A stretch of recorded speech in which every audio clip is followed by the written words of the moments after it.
Alright, greetings, hello. So here I am making a Headless Horseman character design for, I guess, a future challenge that you'll see in a probably like next episode or whatever. So as you can see, I'm using one of my models here, and I'm starting off. I first just started off designing the character on paper, and then I had it up on the frame, so that way I can look at the character and see how it is. It is mainly just to see the shape of the pumpkin on the head. The pumpkin itself was really hard to do, not gonna lie. As you can see here, I went ahead and just went with like the line art for a lot of it, because I was like, most of the time line art, like the first process of it comes out really good, so I'll just go straight to line art. I did not like how it was turning out, so I was like, okay, I really need to just break it down the pumpkin. So what you can see I'm doing now is I had cut out the shape of the pumpkin that I had designed, put it on the face, and then traced the section of the pumpkin, and is basically just copying and pasting it, moving it over, so that way it stays static and it looks like the pumpkin's rotating. And honestly, it came out really good. I'm happy with my second attempt. Instead of just saying screw it, that's how it's gonna look, I guess. And whatnot. And I also did it in slightly different shades of this pink and whatnot, so that way I can see what I'm doing. Basically, I can look at it and be like, oh, that's that shade of section that I have to be right next to and whatnot, and not get it all confused and everything. So I'm happy that I did the color coding as well and whatnot. Here I kind of adjusted because like it looked like the pumpkin was starting to change its shape, so I had to kind of like widen out the head a little bit and whatnot.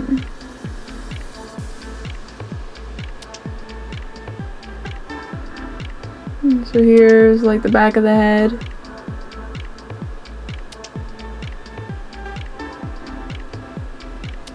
And whatnot.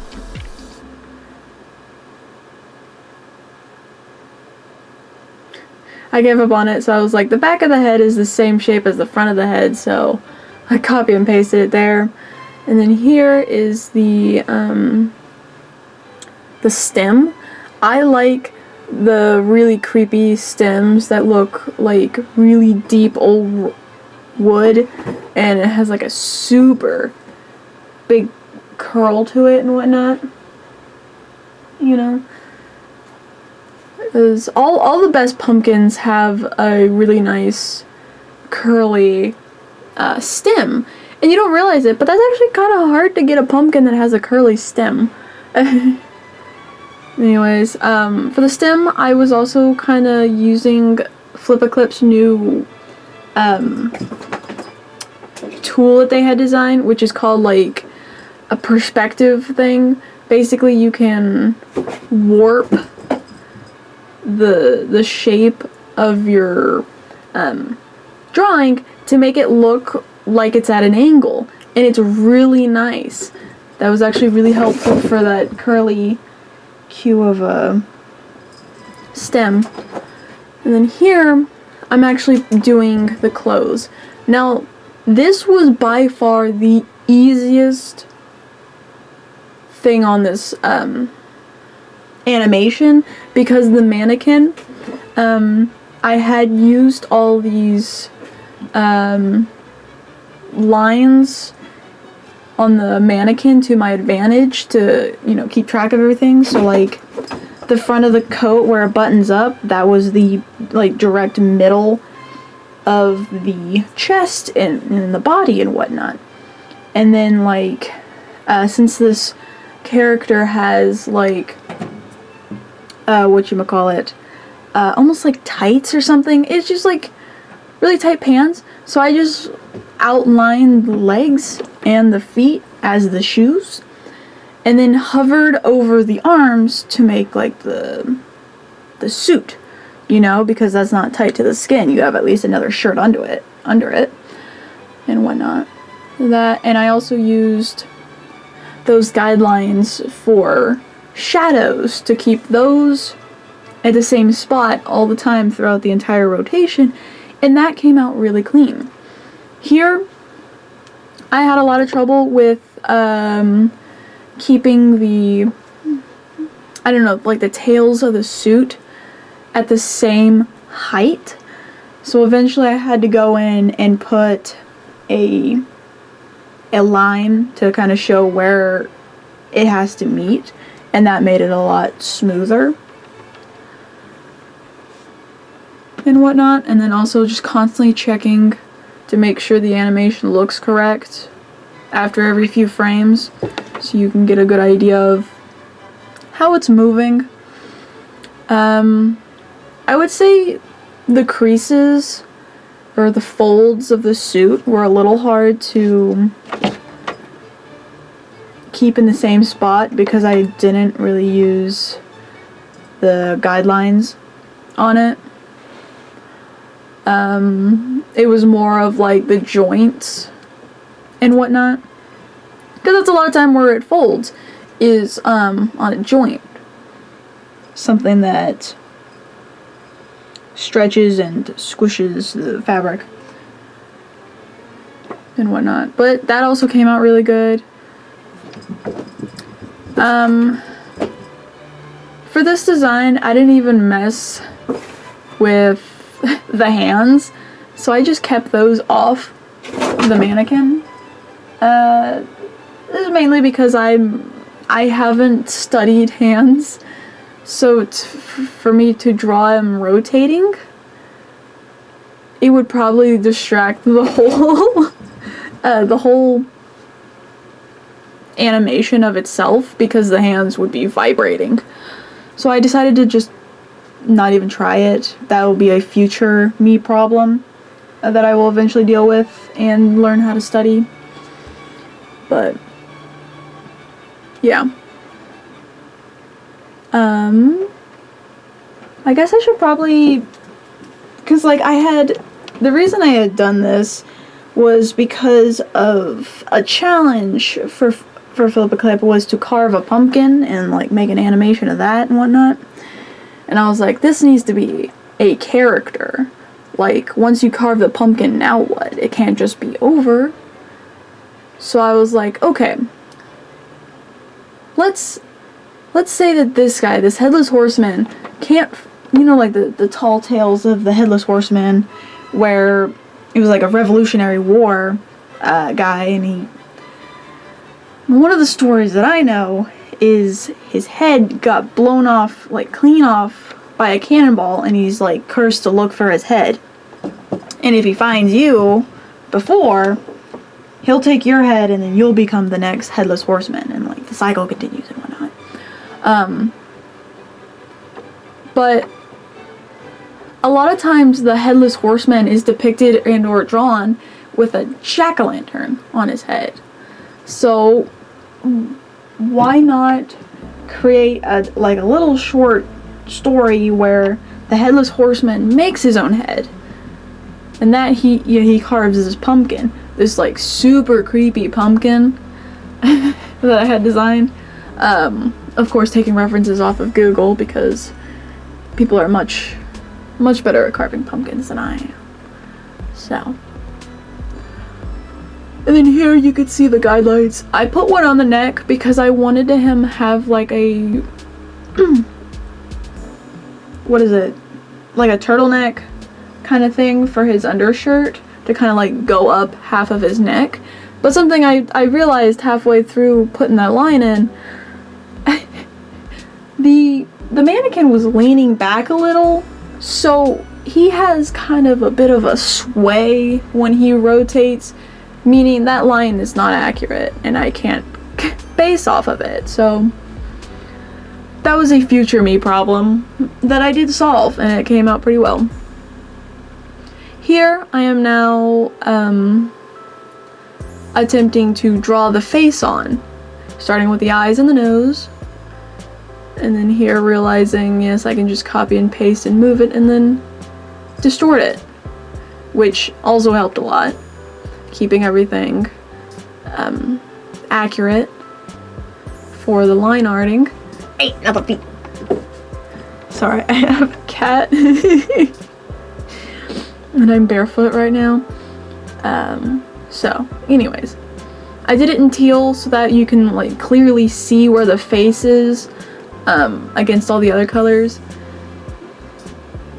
Yeah, just making sure that all the lines and the shapes are visible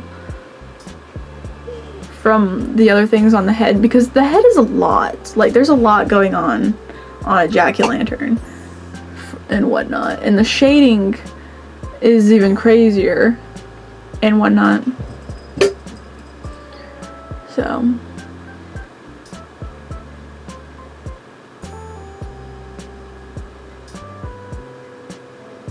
with this, with drawing the big old mouth, it started to get a little wonky, because whenever I had initially put in all the different sections of the pumpkin, each different section had his own like bit of mouth, and that started to spread out the more it rotated.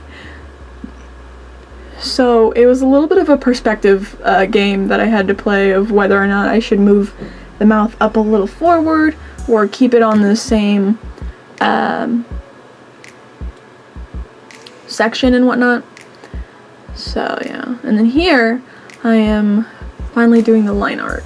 So I have this style, I guess, that I'm starting to design, or developed, I guess is the correct terminology, to develop, where I have like the actual outline of like the head and the body, a much thicker line than the details on the inside of the body and the head. So more of like the details, like the the mouth, the eyes, and the nose. Those are considered like the details of the head.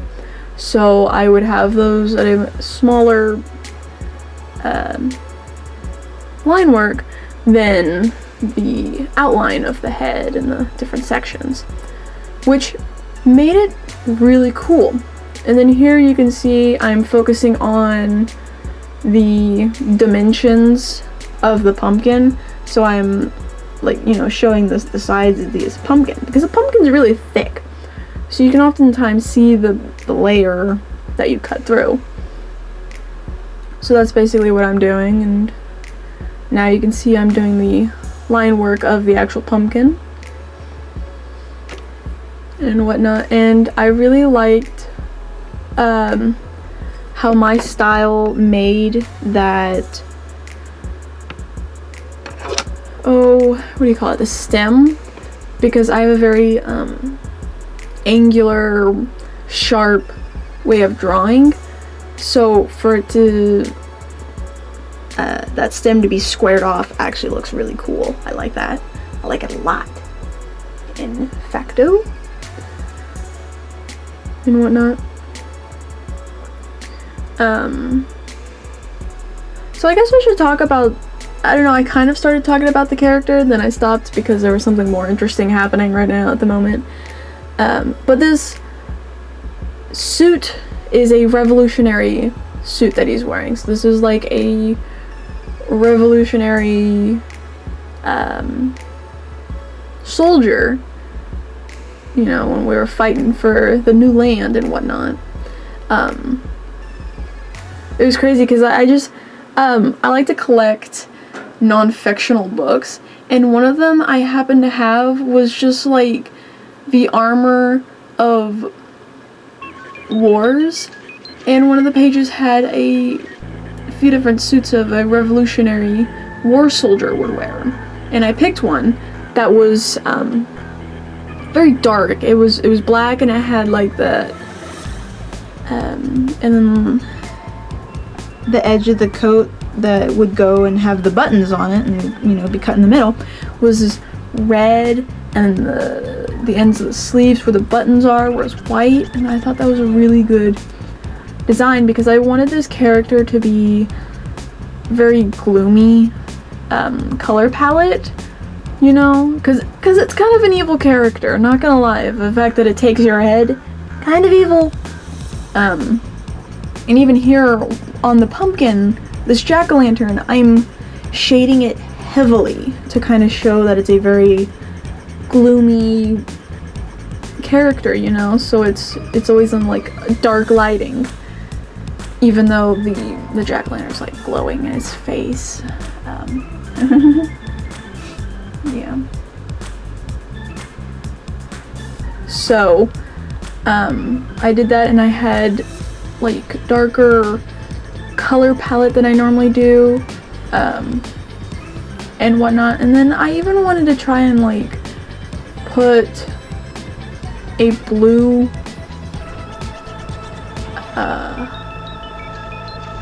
kind of like tone on it, like a transparent blue over it to kind of make it even more gloomy looking, but it looked foggy instead of gloomy, so I decided to just leave it as the color palette. Here I'm doing the line art and whatnot, adding the buttons on the coat because I forgot to do that. And then the line art, I like to be a little bit more precise. Whenever I'm just sketching it in, I'm often a little looser, so I don't follow my lines exact. And then I also make mental notes of like something that's vibrating a lot that I need to tighten up. And one of them was the shoulders. They were vibrating a lot. So I fixed that by making it just an angle from the neck to the end of the shoulder instead of kind of curving it down where the joint is. Which helped the vibrating a lot. Obviously it still vibrated a little bit because of the perspective and the fact that I'm hovering over it with an imaginary line, you know? I also decided to do the folds as like a detail, because at first I was like, oh, it's connected to the outline outside of the body, so I'll make it an outline. And then I was like, actually, I think that would look better if it had a thinner line. And it did. So I decided to leave that for later whenever I went in with the details. And whatnot.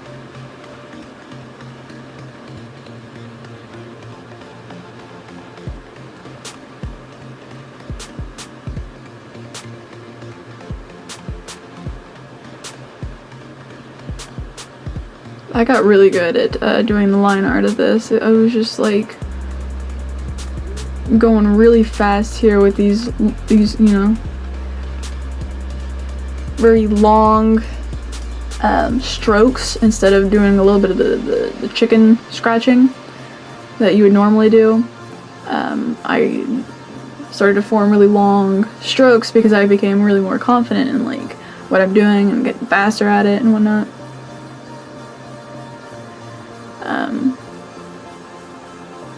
Here I was trying to do the neck, but it was going up and down way too much. So I had to just leave it alone for a later problem. Thankfully it was actually a quick, easy fix. I had to go off of like the general feeling of where I should be instead of like looking for guidelines and whatnot. Here I'm going in and fixing the coat because I had officially decided not to add in the hands, and I made that a permanent decision. And whatnot. Here, so on the, like, I don't know, the costume that I was looking at, it had these really unique folds where the buttons were on the legs, and I wanted to express that, I guess. So I made a bunch of like the creases on the leg, and it turned out really good. It came out really clean and whatnot. I was very happy with that, and it also helped that I used those guidelines to my advantage. With the folds and like with the creases on the leg, I had to constantly make sure that it was, I guess, the same from front to back, because whenever you do stuff on the front and then you get to the back, there's oftentimes new creases or, and another later problem, different shadowing. So I had to make sure that it was accurate all the way around, and I hadn't forgotten to re-add a crease or a shadow in when it came back around and whatnot. So I was just constantly checking to make sure everything was there and whatnot.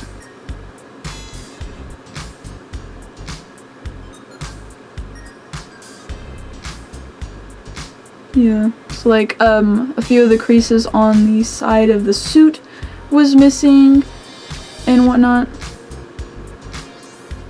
And then whenever I started doing the shading on the suit, I had grabbed a few references to kind of see how the suit would be shaded. And yeah, that is it for this first section. Bye bye.